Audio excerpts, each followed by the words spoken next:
Hello and welcome to Indus News from Islamabad. I am Aneeb Hamid and these are the top stories of this hour.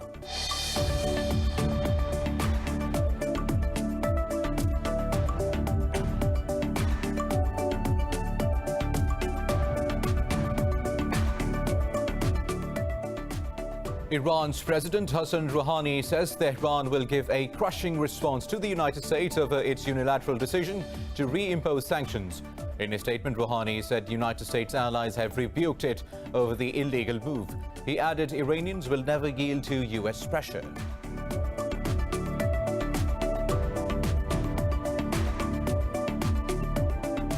In Belarus, authorities have ramped up security measures in Minsk ahead of a planned opposition march.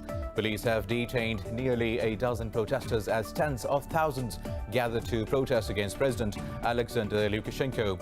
Unrest in Belarus was triggered last month by an election believed to have been rigged in favor of Lukashenko.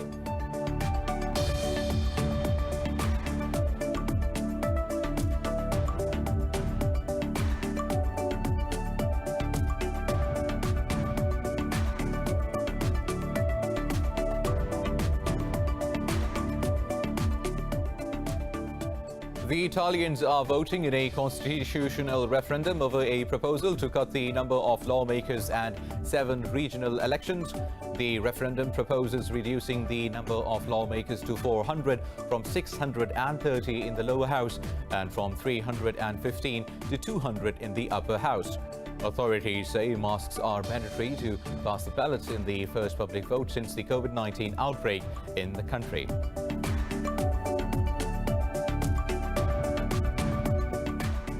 In India, more than 1,100 people have died and over 92,000 have contracted COVID-19 over the past 24 hours. The country's death toll has crossed 86,000 with more than 5.4 million confirmed cases. Meanwhile, in Pakistan, the death rate continues to decline as one person died of the virus overnight, with the tally standing at 6,416. The novel coronavirus has claimed over 955,000 lives across the globe and has infected over 30.6 million so far.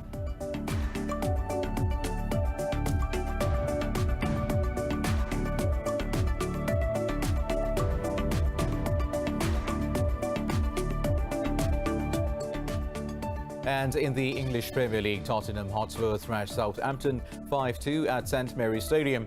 Son Heung-min was in red-hot form as he netted 4 goals for the Spurs.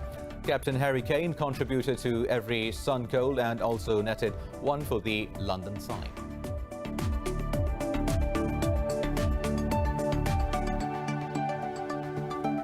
News in detail coming up after a short break. Stay tuned.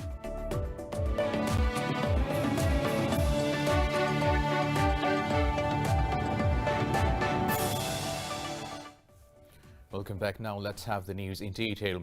Iran's President Hassan Rouhani says Tehran will give a crushing response to the United States over its unilateral decision to reimpose sanctions. In a statement, Rouhani said U.S. allies have rebuked it over the illegal move. He added Iranians will never yield to U.S. pressure. Rouhani lauded the members of the Security Council for resisting U.S. pressure for reimposing UN sanctions on Tehran. He said that Iran is ready to fully respect the 2015 nuclear deal when all other parties will do the same. Earlier, the foreign ministers of the United Kingdom, France and Germany said the United States has no mandate to reimpose sanctions on Iran. Now, 5 civilians have been wounded after missiles hit Saudi Arabia's Jizan region. Saudi state media says 3 cars were also damaged in the attack on a border village in the Al-Hath governorate. The media quoted Jizan Civil Defense spokesperson Colonel Mohammad Yahya Al-Ghamdi as saying missiles targeted civilians protected under international humanitarian law. Ghamdi accused Houthis of the attack, but they have yet not claimed the responsibility. Now, Turkey says it has killed 8 militants of the Kurdistan Workers' Party in northern Syria. The Defense Ministry said the militants were attempting to infiltrate the area of Turkey's anti-terror Peace Spring operation. It said Ankara will not allow terrorists to disturb peace and security in the Operation Peace Spring zone in northeastern Syria. Since 2016, Turkey has launched a trio of operations across its borders into northern Syria. Ankara holds the fighters group responsible for the deaths of some 40,000 people in a 30-year terror campaign. Meanwhile, the Interior Ministry said security forces also neutralized 2 terrorists in southeastern Turkey as part of the Operation Yildirim II. Now, the Taliban say only an Islamic system can solve problems and heal the wounds of Afghanistan's people. In a statement, Taliban spokesperson Zabihullah Mujahid said it is now time to insist upon greater religious objectives. Mujahid said in the Islamic system, women can work in the areas including education, health, policing, but in a safer environment. He said from the time intra-Afghan negotiations began and the Taliban echoed the call of an Islamic system as a focal point of discussions. Earlier, President Ashraf Ghani asked the Taliban to declare a humanitarian ceasefire amid peace talks in Doha. In a statement issued by the presidential palace, the Afghan president said a lasting ceasefire is essential to ensure the security of Afghan civilians. He also condemned yesterday's fatal attack on deputy head of Bakhtiar Provincial Council in Gardesh city. Meanwhile, veteran Afghan fighter and head of the Hizb Islami Party, Gulbuddin Hekmatyar, has expressed willingness to form an alliance with the Taliban. Speaking in Kabul, Hekmatyar said his party is ready for direct talks with the Taliban for partnership and cooperation. He said if the 2 groups join hands, the crisis in Afghanistan will end soon and no force will be able to stand against it. Hekmatyar added his party will be looking forward to the talks once the first round of negotiations between Kabul and the Taliban is completed. He said the Afghan government is weak, while the Taliban and Hizb Islami share mutual values. Hekmatyar also said India is dissatisfied with the peace push and has started backing militias to act as spoilers. Moving on, tens of thousands of protesters have taken to the streets in Bangkok for the second straight day against Thailand's king, Maha Vajiralongkorn. Protesters are demanding a major reduction in the king's powers, removal of Prime Minister Prayut Chan-o-cha, a new constitution and elections. Criticizing the monarchy is illegal under Thailand's laws, but demonstrations have grown exponentially since they started 2 months ago. Protesters also installed a plaque in the field opposite the Grand Palace. The message on the sign reads, "Thailand belongs to the people and not to the monarchs." The government has deployed unarmed police with crowd control barriers. A government spokesman has assured the police will not use violence against protesters. But he said it is up to the police to determine and prosecute any illegal speech. Meanwhile, Venezuela has rejected a United Nations report on alleged human rights violations in the country, calling it war propaganda. In a press briefing, Venezuela's Foreign Minister Jorge Araiza said the 444-page report is an absolute fraud. Araiza said it was irresponsible of the United Nations representatives to not consult the authorities during their investigation.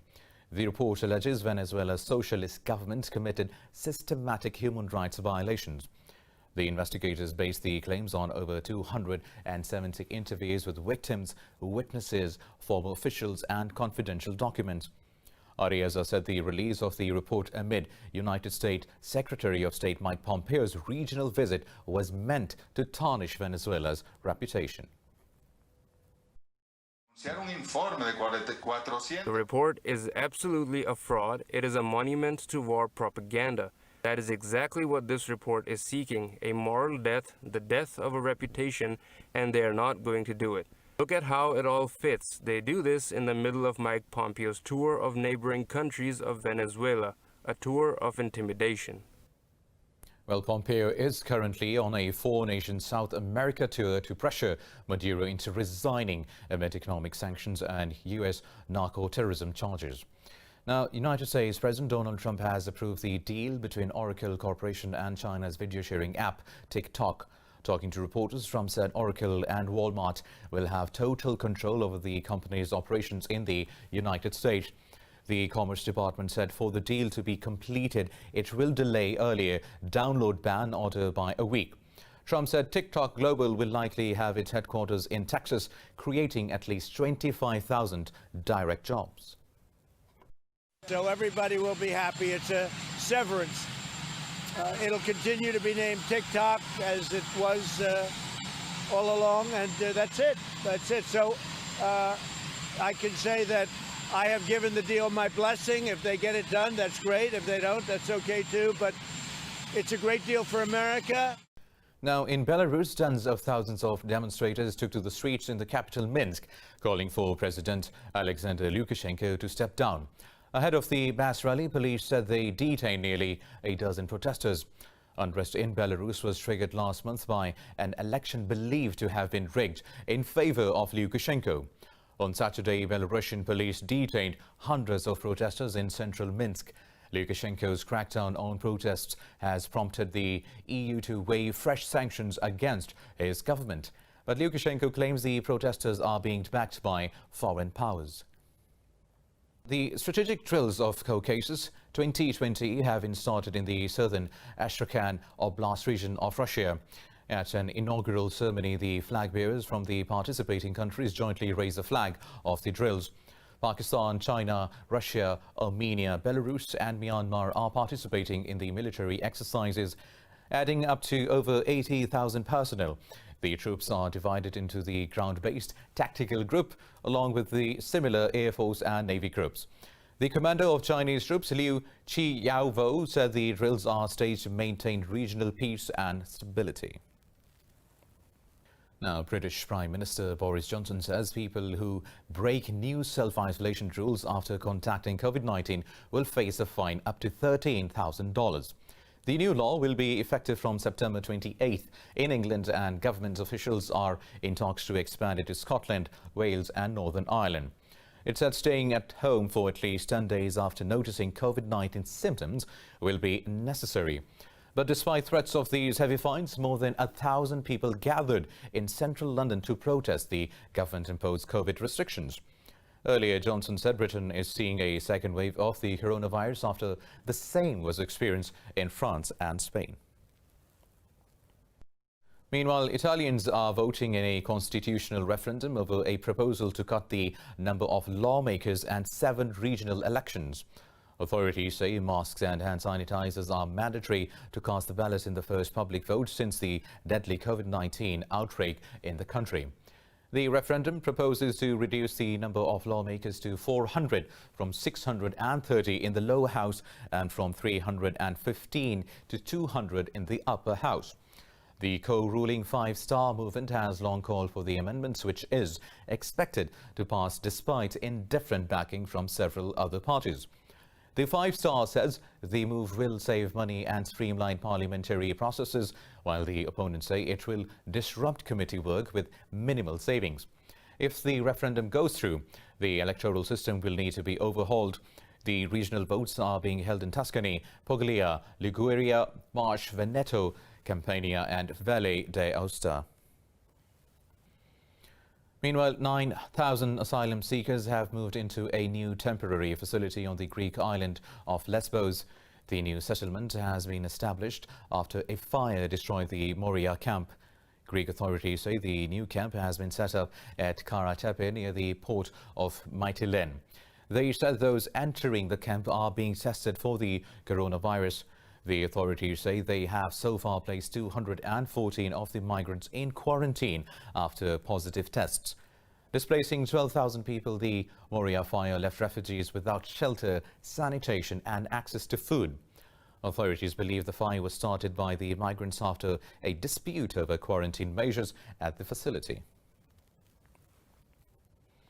Now moving to Greece, where a medical center and main roads have collapsed in the Karditsa region after Storm Lanos caused a river to overflow its banks. Cyclone Lanos uprooted trees and caused power cuts on the Ionian Island and the western Peloponnese. It swept through central Greece, hitting areas in and around cities of Karditsa and Pharsala. Authorities say 2 people have died, while a search is underway for 2 others who have been reported missing. They say the electricity grid is struggling to cope and efforts are being made to restore the power. The Coast Guard says 5 vessels sank off Zakynthos and Lefkada. More news coming up in this bulletin after a short break. Stay tuned.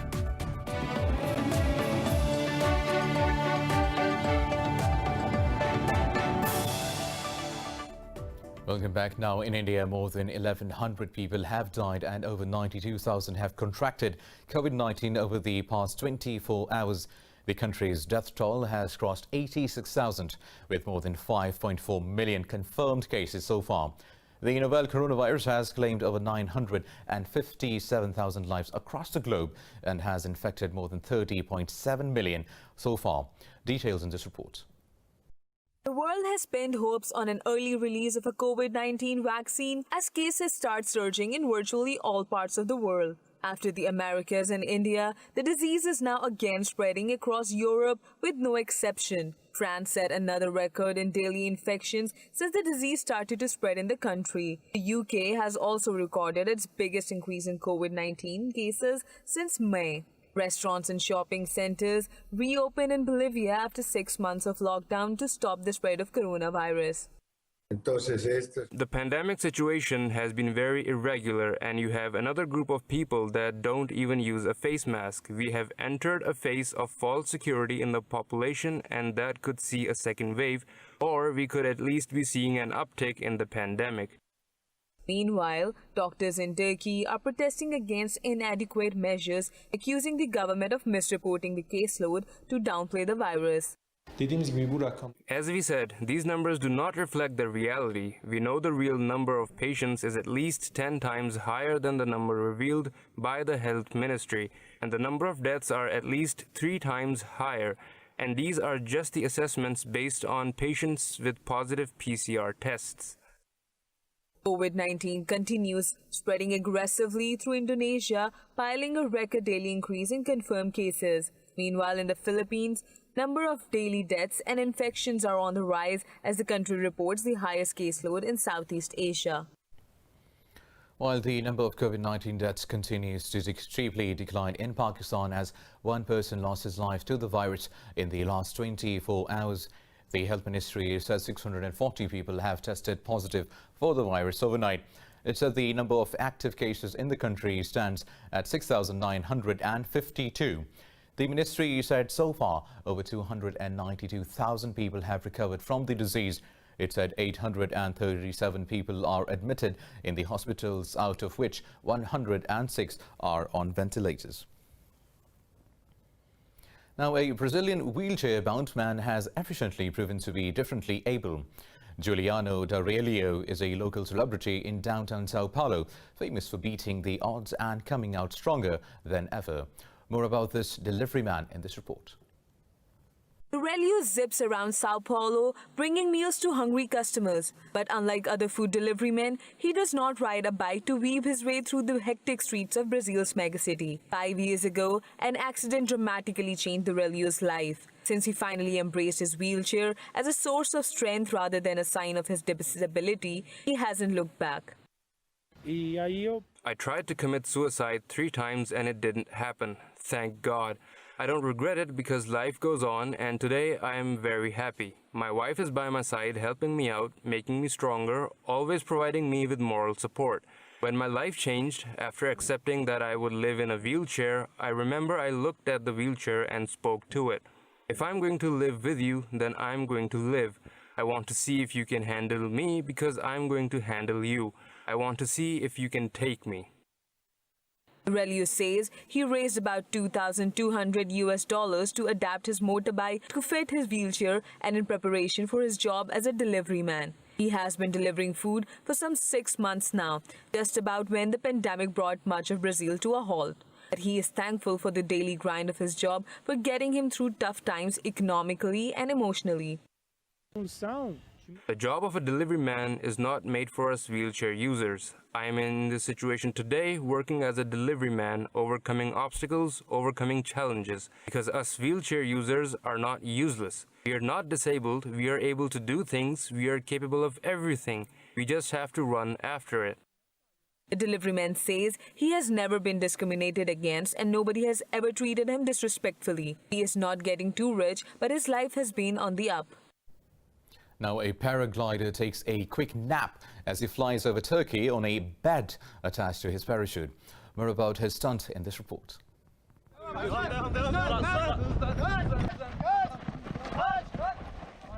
The 28-year-old professional paraglider Hassan Keval is known for eye-catching feats in the sky. For this snap stunt, he fitted his parachute to a bed, complete with a nightstand, a lamp, and an alarm clock. He took off from Yasi Tepe, a hill about 800 meters high in Alanya, a popular district among tourists in the Mediterranean province of Antalya.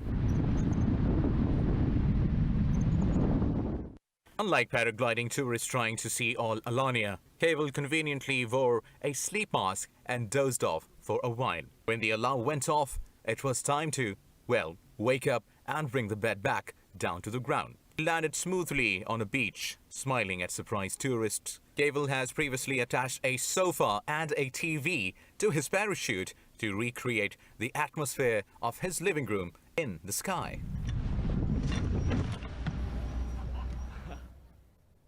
Well, that's a must-try now.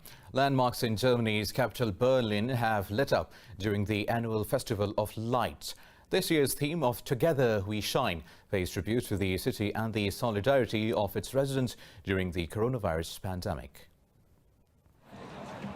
Every year in fall, Berlin becomes a city of light art. Light productions on the world-famous landmarks of the German capital make the event one of the most popular light art festivals in the world. Together with national and international artists, the organizers transform Berlin into one big shining stage.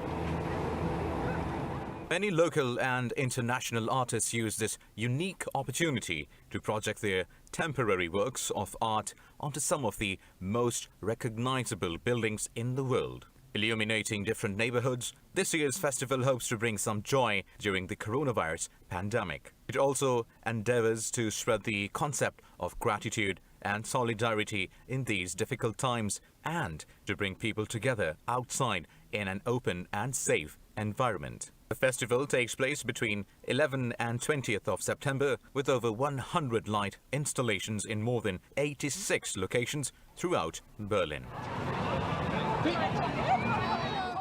More news coming up in this bulletin after a short break. Stay tuned.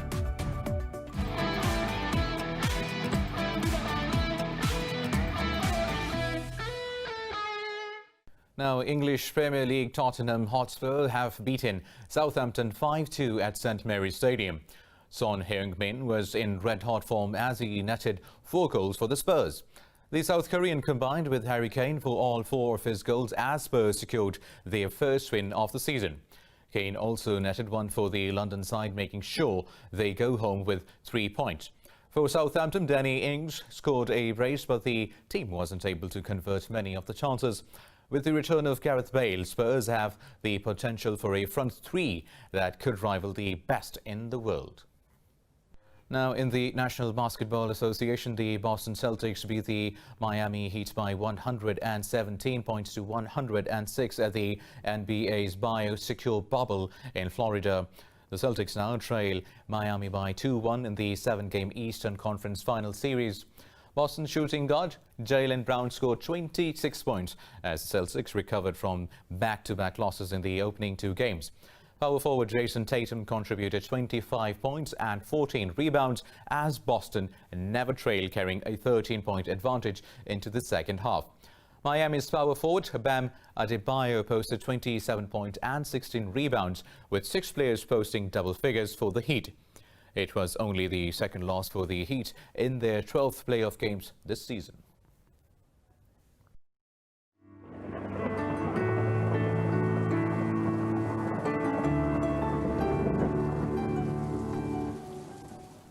And now let's have a look at the weather updates.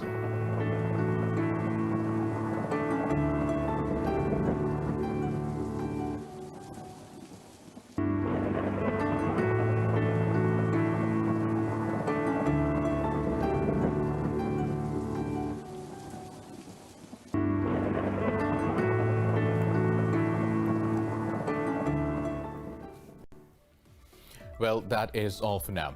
For the latest updates, you can follow us on social media at indus.news. Take care.